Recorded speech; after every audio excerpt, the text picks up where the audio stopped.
साथियों, कांग्रेस की गलत नीतियों का सबसे ज्यादा नुकसान अगर किसी को उठाना पड़ा तो वो देश के छोटे किसान हैं। छोटे किसानों की जरूरत पर, छोटे किसानों की मदद करने पर कांग्रेस ने कभी ध्यान नहीं दिया। ये भारतीय जनता पार्टी है जिसने पहली बार छोटे किसानों की मुश्किलों को समझा, उनकी परेशानी दूर करने की कोशिश की।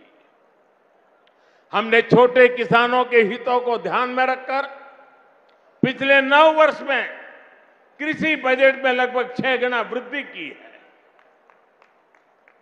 6 गुना वृद्धि।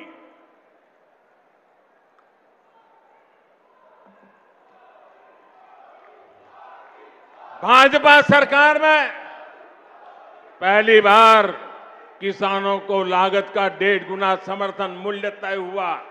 पहली बार किसानों को बैंक खाते में उनकी उपज का पैसा मिलना सुनिश्चित हुआ। पहली बार किसानों को इनाम के रूप में राष्ट्रीय मंडी मिली है। पहली बार किसी फसल बीमा योजना से किसानों को 1.25 लाख करोड़ रुपए से अधिक का मुआवजा मिला है। पहली बार अभियान चलाकर किसानों को बीजों की 2000 नई वैरायटी दी गई है। पहली बार पशुपालकों को, मछली पालकों को उसको किसान क्रेडिट कार्ड की सुविधा मिली है। पहली बार यूरिया की कालाबाजी रुकी है। नीम कोटिंग होने का फायदा किसानों को मिला है। पहली बार किसानों को लिक्विड नैनो यूरिया जैसा मेड इन इंडिया उत्पाद मिला है।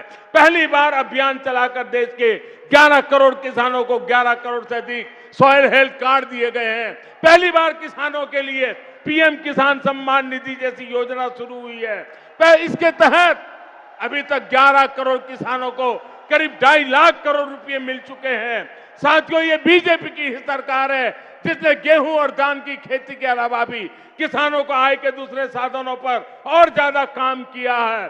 पहली बार देश में दालों का उत्पादन बढ़ाने और एमएसपी पर दलहन की खरीद के लिए इतना बड़ा अभियान चलाया गया। पहली बार अन्नदाता को ऊर्जादाता बनाने के लिए हमने अभियान चलाया। लाखों किसानों को सोलर पंप भी दिए। पहली बार देश में प्राकृतिक नेचुरल फार्मिंग के लिए इतना बड़ा अभियान शुरू किया गया।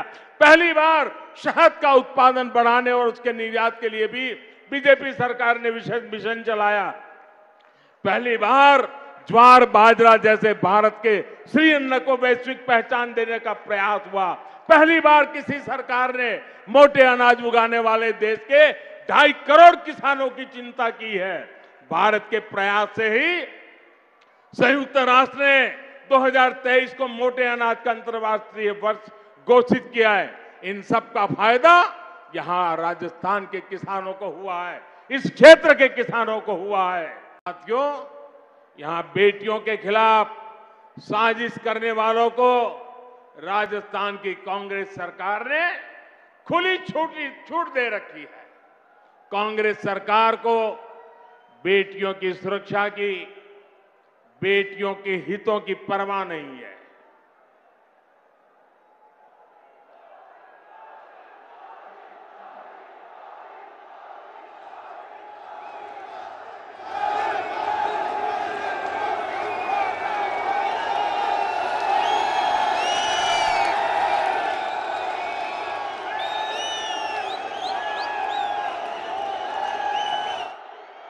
साथियों, आपका ये प्यार, आपके आशीर्वाद, ये मेरी बहुत बड़ी ऊर्जा है। मैं बड़े संतोष के साथ कह सकता हूं कि बीते 9 वर्षों में बीजेपी सरकार ने माताओं, बहनों, बेटियों के जीवन चक्र से जुड़ी हर समस्या पर ध्यान दिया। गर्भावस्था के दौरान शिशु को पौष्टिक खाना मिले, इसके लिए हमने मातृ वंदना योजना चलाई। महिलाओं के बैंक खाते में पैसे भेजने शुरू किए। शिशु का जन्म अस्पताल में हो, हमने इसके लिए भी अभियान चलाया। बेटी को कोख में ही ना समाप्त कर दिया जाए, इसके लिए बेटी बचाओ बेटी पढ़ाओ जैसे जन आंदोलन शुरू किए। बेटी जब बड़ी होकर स्कूल जाने लगे तो शौचालय ना होने की वजह से कुछ स्कूल ना छोड़े, इसके लिए करोड़ों शौचालय बनाए। बेटी की शिक्षा जारी रहे, इसके लिए सुकन्या समृद्धि योजना में इतना ज्यादा ब्याज देने का काम किया। बेटी बड़ी होकर कुछ अपना काम कर सके, इसके लिए बिना गारंटी मांगे लोन देने वाली मुद्रा योजना शुरू कर दी। मां बनने के बाद भी अपनी नौकरी जारी रख सके, इसके लिए मातृत्व अवकाश में वृद्धि की। बेटी अगर सैनिक स्कूल जाना चाहे तो उसके लिए हमने सैनिक स्कूल के द्वार खोल दिए।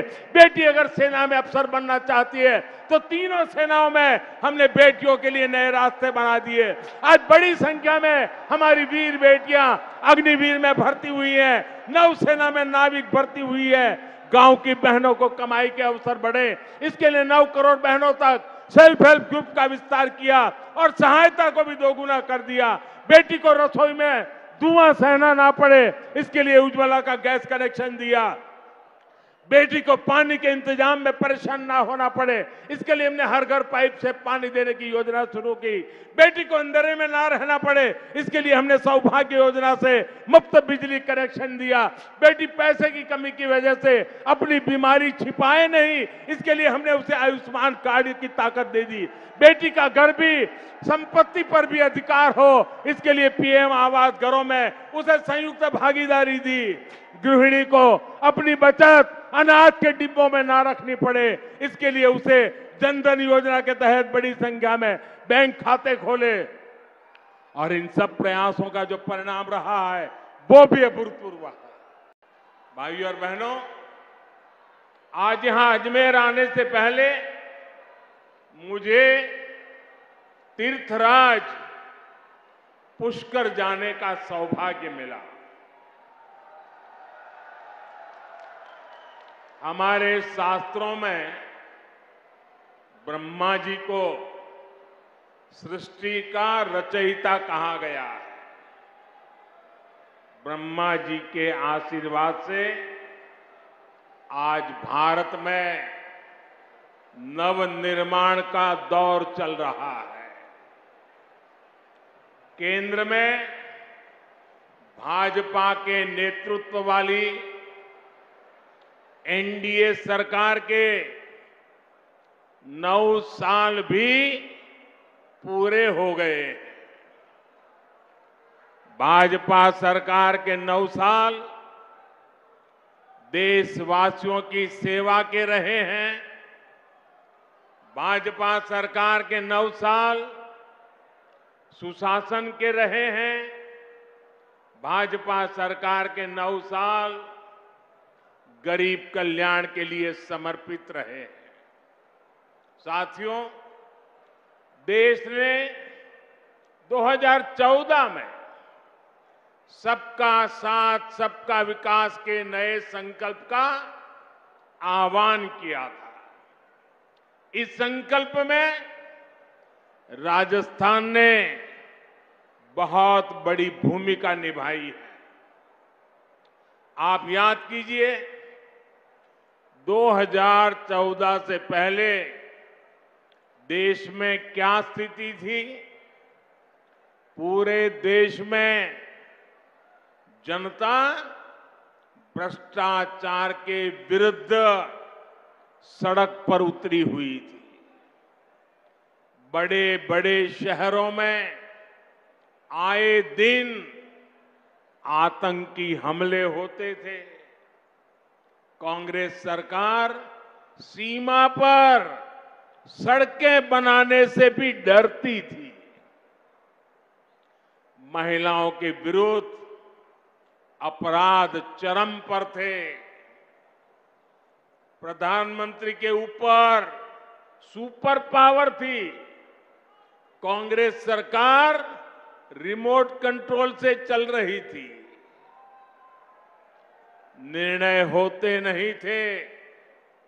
नीतियां चौपट थी। निवेशक निराश थे। युवाओं के सामने अंधकार था। जनता से वोट लेकर कांग्रेस जनता को ही कोस रही थी। भाइयों और बहनों, घोर निराशा के इसी माहौल को 2014 में आपने एक वोट से विकास के विश्वास में बदल दिया।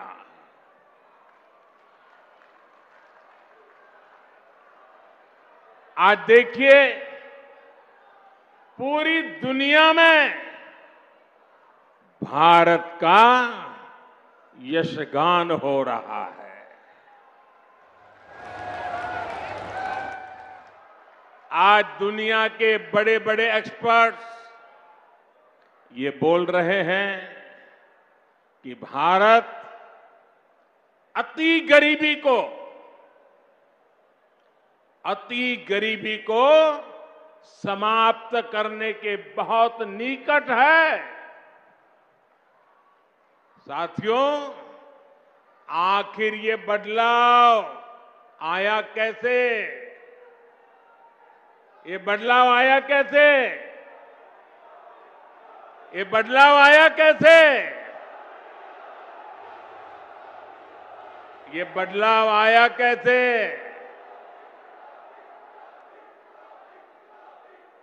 इसका जवाब है सबका साथ, सबका विकास। इसका जवाब है वंचितों को वरीयता। साथियों, बीजेपी सरकार ने बीते 9 वर्षों में जो देश का इतना विकास किया है, वो इसलिए संभव हो पाया क्योंकि बीजेपी कांग्रेस की लूट के रास्तों को ही बंद कर रही है। बीते 9 वर्षों में बीजेपी सरकार ने आधुनिक हाईवे और रेलवे पर करीब 24 लाख करोड़ रुपए खर्च किए हैं। हाईवे और रेलवे 24 लाख करोड़।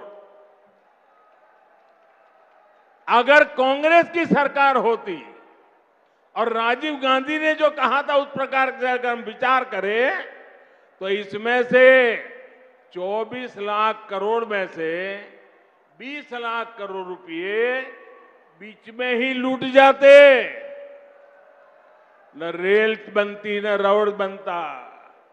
बीते 9 वर्षों में बीजेपी सरकार ने 29 लाख करोड़ रुपए डायरेक्ट बेनिफिट ट्रांसफर डीबीटी के माध्यम से सीधे गरीबों के बैंक खाते में जमा किए।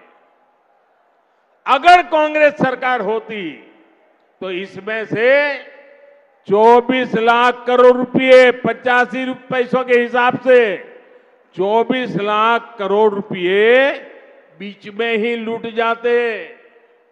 साथियों, और जब लूट की बात होती है ना, तो कांग्रेस किसी में भेदभाव नहीं करती। कांग्रेस देश के हर नागरिक को, गरीब हो, दलित हो, पीड़ित हो, शोषित हो, वंचित हो, आदिवासी हो, अल्पसंख्यक हो, दिव्यांग हो, महिला हो, युवा हो, सबको समान भाव से लूटती है। बीते 9 वर्षों में बीजेपी सरकार ने आदिवासी बच्चों को 22,000 करोड़ रुपए से ज्यादा पढ़ाई के लिए भेजे हैं। अगर कांग्रेस सरकार होती तो इसमें से 19,000 करोड़ रुपए बीच में ही लूट जाता। बीते 9 वर्षों में बीजेपी सरकार ने पानी सुविधाओं के लिए 4.25 लाख करोड़ रुपए का प्रावधान किया। अगर कांग्रेस सरकार होती तो इसमें से भी 3.25 लाख करोड़ रुपए बीच में ही लूट जाते। आप कल्पना कर सकते हैं इसका कितना बड़ा नुकसान हमारी राजस्थान की माताओं, बहनों, बेटियों को भी उठाना पड़ता। साथियों, गरीब का सबसे बड़ा सपना उसका अपना घर होता है। कांग्रेस सरकार के समय गरीबों को जो घर मिलते थे वो 4 दीवारों के खंडहर बन के रह जाते थे, उससे ज्यादा कुछ नहीं होते थे। ऐसा इसलिए होता था क्योंकि कांग्रेस गरीब के घरों को भी लूट लेती थी। बीते 9 वर्षों में बीजेपी सरकार ने 2,25,000 करोड़ रुपए 2,25,000 करोड़ रुपए गरीबों को घर बनाने के लिए दिए हैं। अगर कांग्रेस सरकार होती तो उसमें से 2 लाख करोड़ रुपए बीच में ही लूट जाते। बाकी बचे 25,000 करोड़ रुपए में घर न बनता, खंडहर ही बनते, घर का सपना कभी पूरा नहीं होता। साथियों, बीते 9 वर्षों में बीजेपी सरकार ने मुद्रा योजना के तहत करीब 24 लाख करोड़ रुपए की मदद मेरे देश के युवाओं को की है। ये पैसा भी पूरा का पूरा युवाओं के बैंक खातों में गया है। साथियों, 2014 में आप लोगों ने कई दशकों बाद केंद्र में एक स्थिर सरकार बनाई थी। भाजपा के ने आपके हर आदेश की मर्यादा रखी है, लेकिन आपने 5 वर्ष पहले राजस्थान में भी एक जनादेश दिया था और बदले में राजस्थान को क्या मिला? क्या मिला? अस्थिरता और अराजकता। यहां 5 साल से विधायक, मंत्री, मुख्यमंत्री आपस में लड़ने में ही बिजी है। राजस्थान की जनता की कांग्रेस को कोई चिंता नहीं है। राजस्थान में अपराध चरम पर है। लोग अपने तीज त्योहार तक शांति से नहीं मना पाते। कब कहां दंगा हो जाए इसकी कोई गारंटी नहीं। और कांग्रेस सरकार आतंकियों पर मेहरबान है। कांग्रेस की सरकार आकंठ तुष्टीकरण में डूब गई है।